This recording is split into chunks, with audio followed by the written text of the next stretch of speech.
extrêmement clair.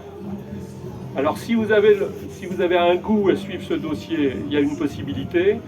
Il y a une plateforme qui regroupe maintenant une vingtaine d'organisations qui s'appelle OZO, Objectif Zéro OGM, hein, c'est un acronyme. Vous pouvez aller sur Internet, on renseigne et tout ça. Il y a un événement extrêmement important qu'on organise à Poitiers le dernier week-end de septembre, le 23 et 24 septembre, où on va essayer de vulgariser le plus clairement possible cette menace et la situation. Bon, moi j'arrête là. Je préfère que Christian vous précise les choses parce que moi je suis dans les généralités. Mais il faut être conscient qu'on croit, très franchement, quand je discute dans plein de réunions publiques, tout le monde croit que les OGM, en France, il n'y en a pas. Très clairement, la transgénèse, effectivement, avec le moratoire, comme je vous l'ai dit, on l'a bloqué, sauf les importations, je renouvelle. Mais toutes les autres techniques sont déjà dans les champs et surtout vont envahir, effectivement, parce que l'intérêt derrière, c'est du business, hein, puisqu'ils vont breveter aussi bien des gènes ou des protéines codantes. Enfin bon, c'est le business qui renverse la montagne, voilà, hein, très clairement. Donc je pense que les consommateurs et les citoyens ont un rôle à jouer là-dedans. Il faut pas laisser passer ça, il faut interpeller les élus, tout niveau, parce que même si ça se passe à l'Europe en ce moment, même les élus nationaux dans leurs petits doivent être prévenus de cette menace quand même, parce qu'il y a des enjeux, je pense, pour tout le monde, quoi. Bon, je m'arrête là, je te passe la parole, Christian, tu seras beaucoup plus clair que moi. Non, mais mon micro te plaît pas. Non, mais j'ai vu, t'es pas vacciné, toi. Mais non. Non, donc... Et voilà. Oui, bon, il faut bien plaisanter. Oui, bonjour à tous. Comme l'a dit Patrick, effectivement, il y a beaucoup de gens qui pensent que l'actualité OGM, ce n'est plus une actualité, en tout cas en France. Parce que le seul plante OGM autorisée à la culture au niveau européen est une plante donc transgénique. Une plante transgénique, c'est quoi? C'est une plante génétiquement modifiée, mais selon une technique particulière qui s'appelle la transgénèse et qui consiste à introduire un gène étranger dans la plante. C'est-à-dire, vous prenez un gène de bactérie, vous le mettez dans l'éléphant est transgénique. Là, c'est pas l'éléphant, c'est le maïs, mais vous prenez un gène de bactérie, vous le mettez dans le maïs est dit transgénique parce qu'on lui a mis un gène étranger qu'on appelle un transgène. D'accord? Donc, et en fait, la législation européenne dont a parlé Patrick, donc la directive 2001-18, qui date donc de 2001, et qui légifère les OGM agricoles,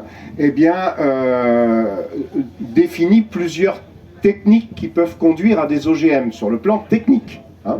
Il y a bien sûr la transgénèse qui fait des plantes transgéniques.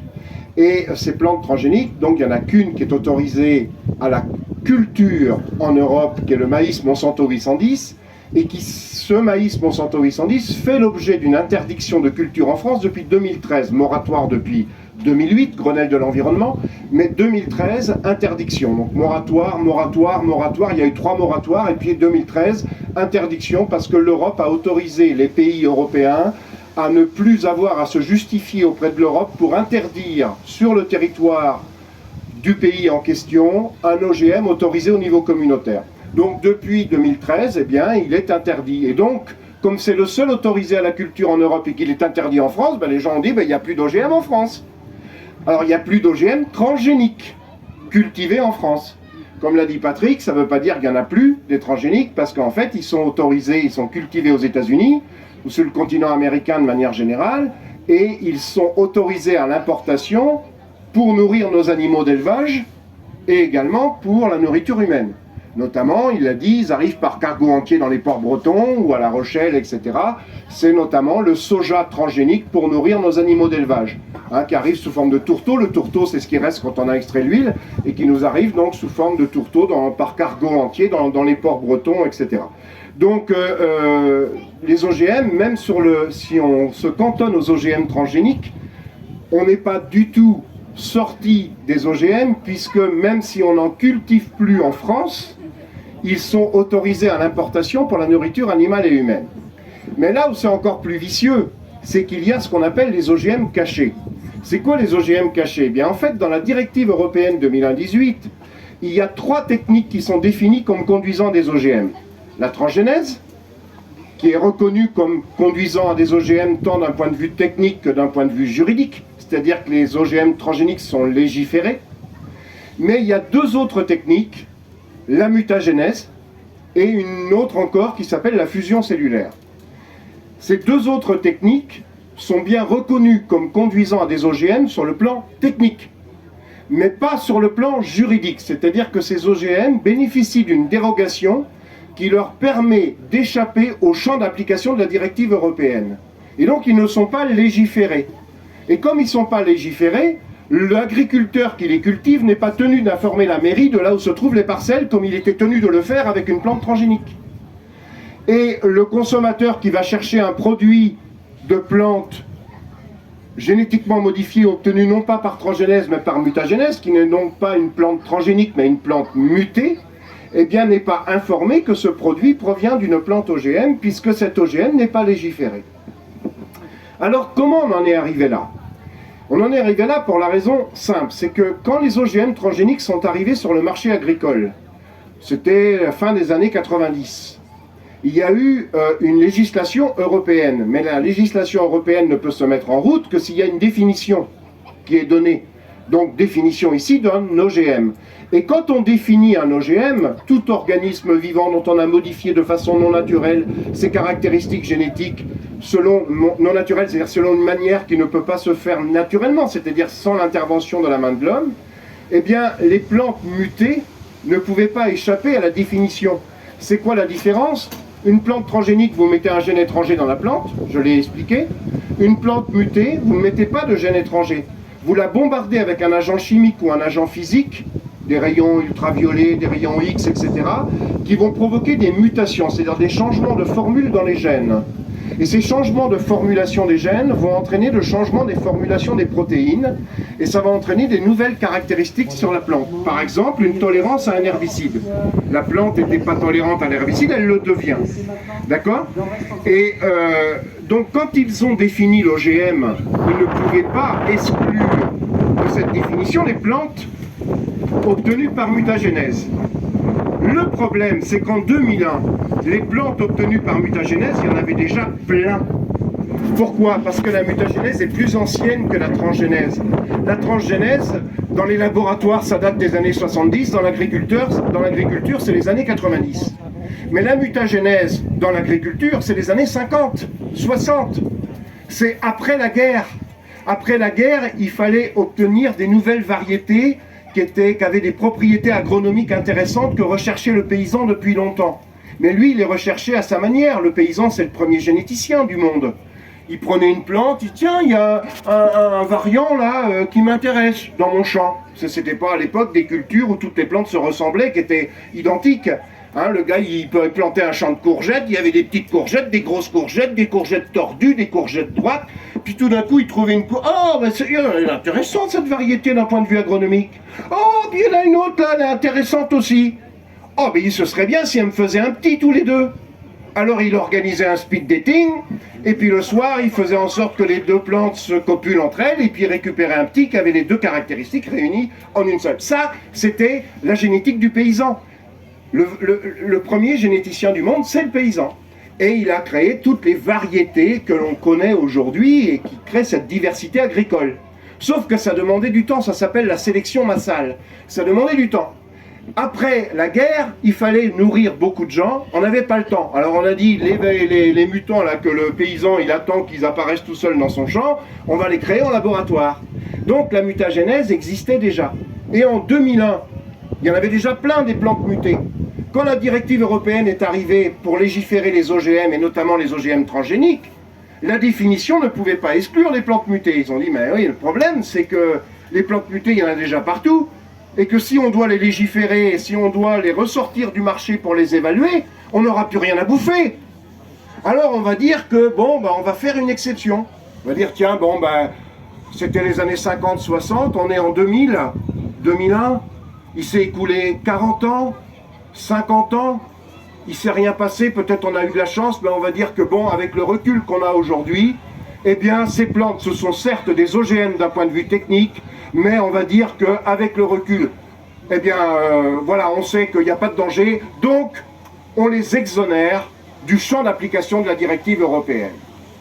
Très bien, ça avait un sens, c'était logique, il y avait une cohérence. Sauf que les semenciers, qui faisaient des plantes tolérantes à des herbicides, par la technique de transgénèse, faisaient donc des plantes qui étaient légiférées. Donc ils étaient soumis à la législation européenne. Ils se sont dit, mais attendez, la mutagénèse, elle n'est pas légiférée. Ben on va faire des plantes tolérantes aux herbicides, mais pas par transgénèse, par mutagénèse. Comme ça, on va échapper à la législation. Et puis tout va bien aller pour nous. Et c'est ce qu'ils ont fait. Ils ont utilisé la mutagénèse non plus pour obtenir des caractères agronomiques que recherchait le paysan depuis longtemps.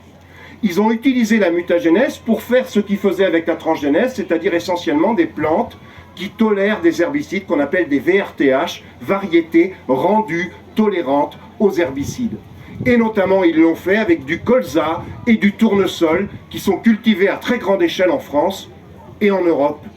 Et donc, quand on va chercher aujourd'hui de l'huile de colza ou de l'huile de tournesol dans le supermarché, il n'est pas dit qu'elle est issue de colza Clarfield, c'est comme ça qu'il l'appelle, ou de tournesol Express Sun, c'est comme ça qu'il l'appelle, qui sont des tournesols mutés ou du colza muté, tolérants à des herbicides à base de sulfonylurée.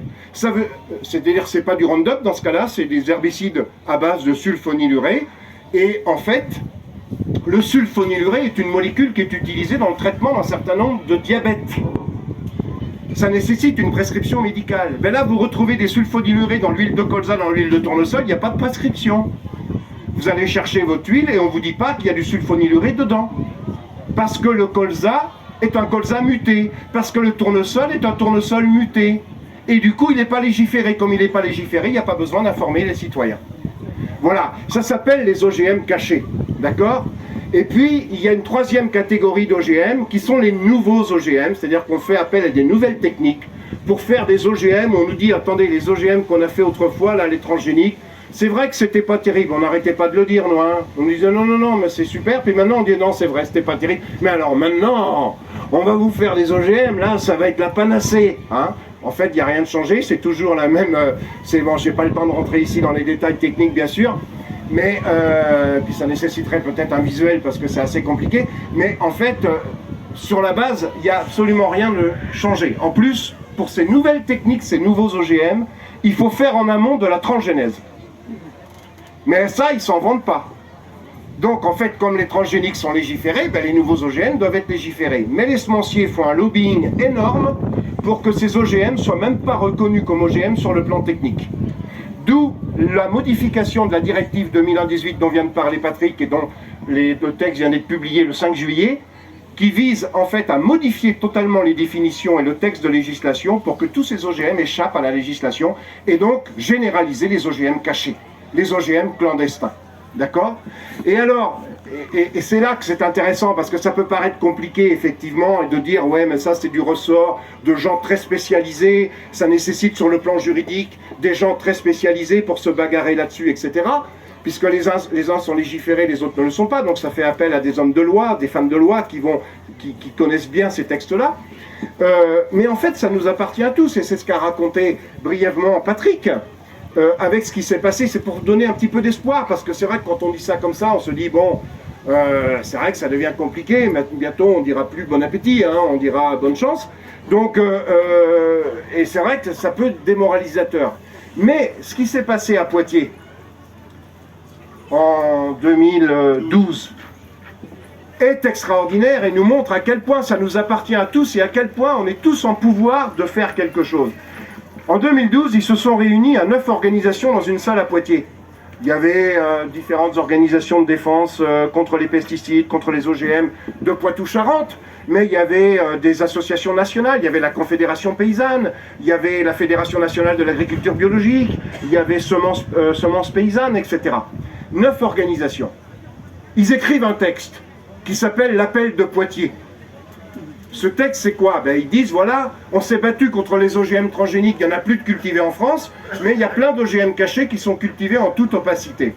Alors ils ont fait un texte, l'appel de Poitiers, qu'ils ont envoyé à 4 ministres à l'époque, le premier ministre de l'époque qui s'appelait Manuel Valls, D'habitude, ça fait rire. Bon, c'est pas grave. La ministre de l'Environnement qui s'appelait Ségolène Royal, le ministre de l'Agriculture qui s'appelait Stéphane Le Foll, et la ministre de la Santé qui s'appelait MST Marisol Touraine. C'est un moyen mémotechnique, excusez-moi. Donc, et aucun des 4 ministres n'a répondu. Alors ils ont saisi le Conseil d'État. Et moi-même, j'ai appris à cette époque que des citoyens pouvaient saisir le Conseil d'État. Je ne le savais pas. Et bien sûr, en s'entourant d'un avocat, etc. Et le Conseil d'État est saisi. Tout à l'heure, ça rejoint la conférence que nous a fait notre ami sur les SDHI. Il y a eu une question qui a été posée en disant mais qu'est-ce que l'on peut faire? Est-ce qu'on ne peut pas saisir la justice? Et tu disais très justement que la justice n'est pas compétente pour juger parce que ce sont des sujets très pointus, très techniques. Mais là où c'est intéressant, c'est qu'en saisissant le Conseil d'État a dit, nous, on n'est pas compétents pour juger de ça. Mais il ne s'est pas arrêté là. On n'est pas compétent, donc on va devenir compétent. On va organiser une audition d'enquête. C'était en 2016. Extraordinaire, c'est exceptionnel que le Conseil d'État fasse ça. Hein. Audition d'enquête. Il a dit à l'appel de Poitiers, vous venez avec votre avocat et vous venez avec 2 experts de votre choix. Il a dit au ministère de l'Agriculture, vous venez avec votre avocat et avec 2 experts de votre choix. Et j'étais l'un des 2 experts pour l'appel de Poitiers, avec mon collègue de l'INRA, Yves Berthaud. Et moi, j'y croyais pas, hein, c'était qu'une demi-journée. Je me suis dit, une demi-journée, ça va être du vernis sur des ongles sales, il va rien se passer. On va pas expliquer toutes ces choses très techniques en une demi-journée. Et en fait, j'ai été sur le cul. Parce que on avait un président de séance, entouré de 2 femmes, qui avaient bossé le sujet de manière remarquable. Elle nous avait envoyé les questions à l'avance pour qu'on prépare les réponses. Par contre, elle ne connaissait pas nos réponses. Quand on est arrivé devant le Conseil d'État et qu'on a donné nos réponses, au tac, elles nous ont posé des nouvelles questions. Et ça, et des questions extrêmement pertinentes. Et par une astuce extrêmement pertinente, elles ont joint le problème des nouveaux OGM au fond du problème des OGM cachés. Parce qu'elles ont bien compris que les 2 problèmes étaient étroitement liés. Et ça a été extraordinaire, ça a duré une demi-journée. On est sorti du Conseil d'État, on ne savait pas si on avait gagné ou perdu, mais on était vachement contents. Le débat a été constructif, avec nos collègues du ministère de l'Agriculture, on n'était pas d'accord. Ça a été houleux, mais respectueux, ça s'est très bien passé. Et alors, c'était en juin 2016, et en septembre 2016, contre toute attente, le rapporteur public du Conseil d'État reconnaît le risque lié aux OGM cachés, et demande au Conseil d'État de saisir la Cour de justice européenne avec 4 questions préjudicielles, dont l'une de savoir si la Commission européenne, la Commission européenne est en conformité avec le droit européen, dans lequel est inscrit le principe de précaution vis-à-vis de ces OGM cachés. La Cour de justice européenne donc s'empare du sujet, et le 25 juillet 2018, je m'en rappelle parce que j'étais en train de subir une mutagénèse sur la plage dans le sud-ouest en plein soleil, et à ce moment-là, je reçois un coup de fil et on nous dit on a gagné. La Cour de justice européenne reconnaît le 25 juillet 2018 le risque lié aux OGM cachés et dit tous les OGM cachés obtenus par mutagénèse après 2001. Les autres, avant 2001, c'était pour des caractères agronomiques particuliers, selon une technique de mutagénèse un petit peu différente, et donc a dit, continuez à dire, avec le recul, on va dire qu'il n'y a pas de problème, et donc on va continuer à dire que ces plantes mutées-là ne causent pas de soucis, mais toutes celles obtenues après 2001, qui plus est pour faire des plantes tolérantes à des herbicides, doivent être légiférées. Et les nouveaux OGM doivent être légiférés, parce que pour faire des nouveaux OGM, il faut faire de la transgénèse, et la transgénèse est légiférée. C'est parti de l'appel de Poitiers. Ça revient au Conseil d'État qui, fort de la décision de la Cour de justice européenne, donne sa décision le 7 février 2020. C'est pas vieux. Le 7 février 2020. Et là, le Conseil d'État ne donne pas un simple avis, un simple conseil. Il donne des injonctions à l'État français. Et laisse 6 mois à l'État français pour mettre un moratoire sur les OGM cachés, 9 mois pour retirer toutes les cultures de tournesol et de colza du catalogue officiel et qu'il n'y ait plus de culture d'OGM cachés. Enfin bref, une énorme victoire. Vous en avez entendu parler le 7 février 2020 ? Non, non. Vous savez pourquoi vous n'en avez pas entendu parler le 7 février 2020 ? C'est le Covid. Non, c'était pas le Covid. Le Covid, c'est arrivé un petit peu plus tard. Alors on en parlait déjà du Covid, mais c'est pas ça qui a occupé l'actualité le 7 février 2020. C'est quelque chose d'extrêmement important, beaucoup plus important que le Covid. Les érections de M. Griveaux. Je ne plaisante pas.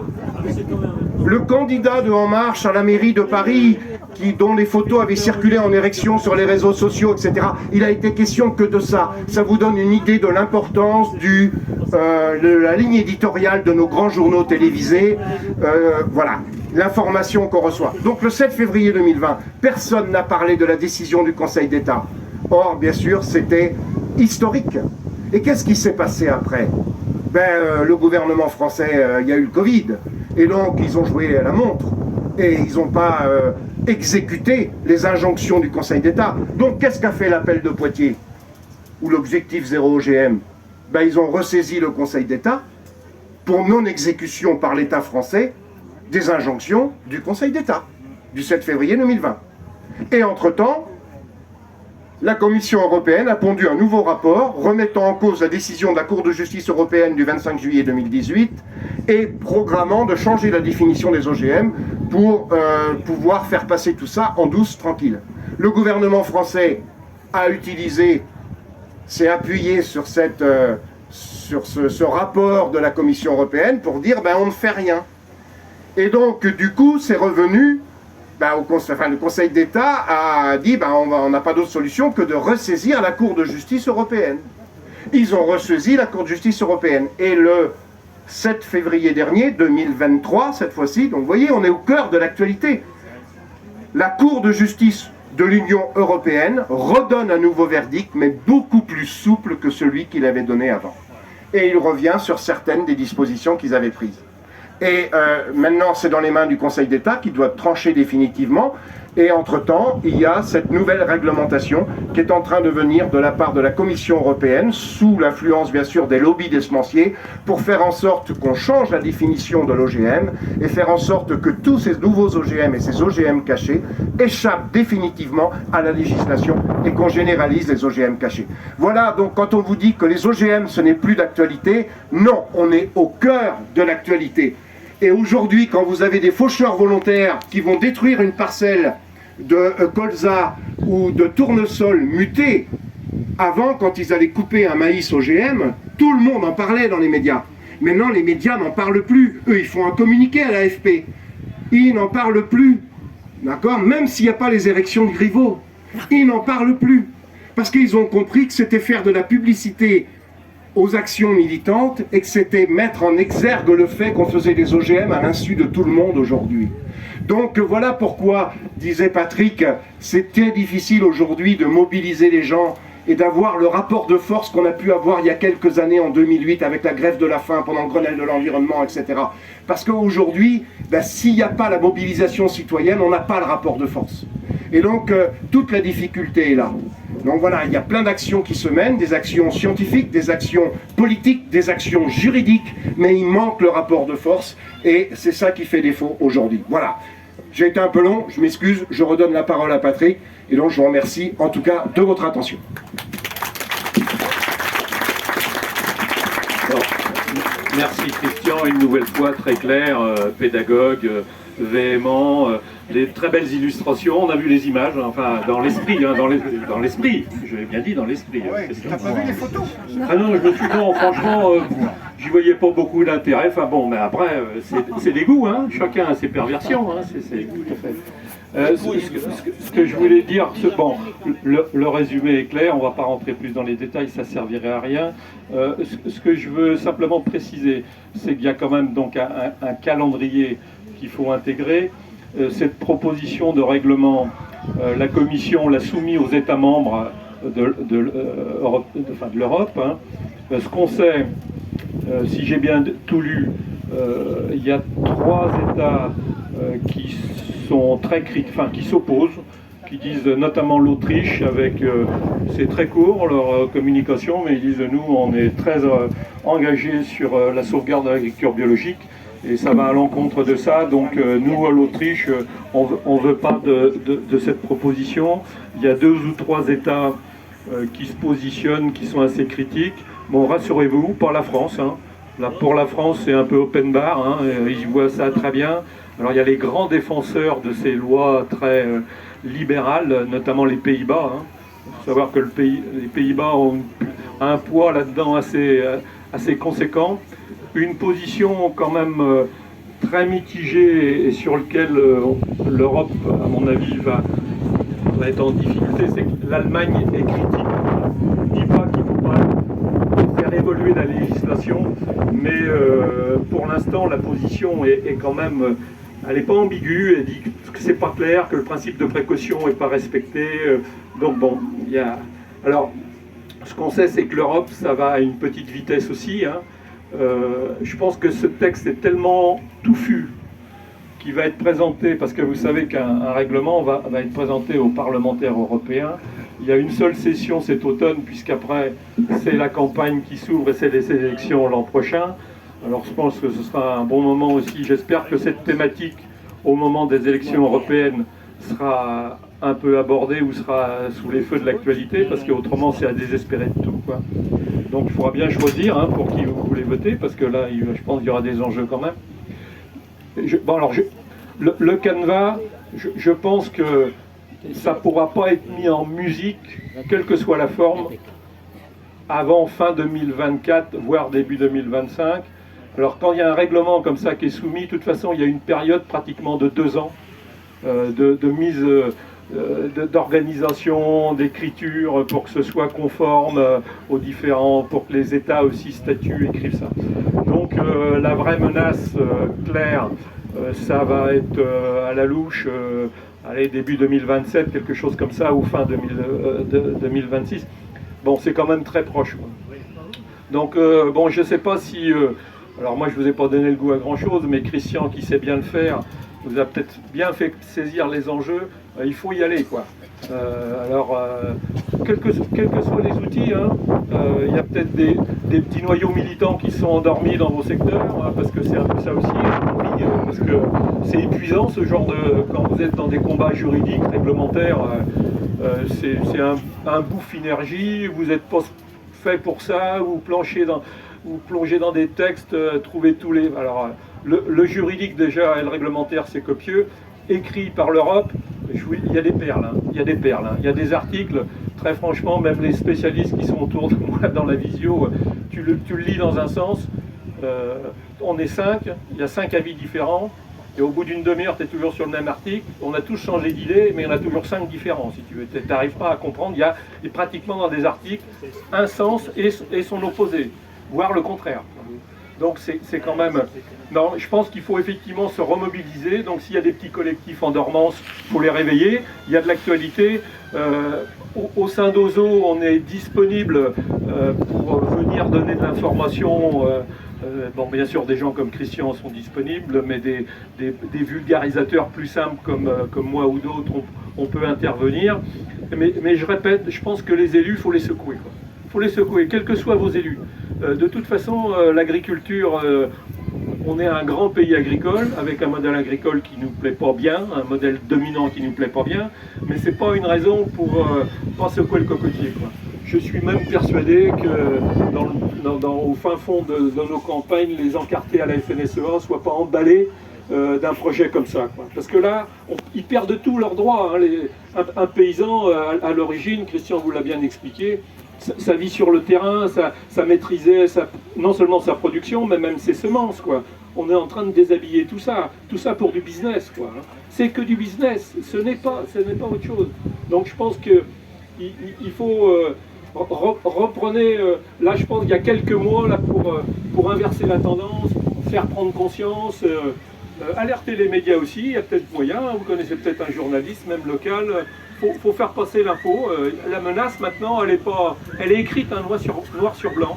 Alors, quand les réseaux militants, notamment la Conf, qui a des experts et qui sait rédiger, puis qui a les moyens que nous, les petits collectifs, on n'a pas, je pense que courant septembre, ce document sera complètement déminé.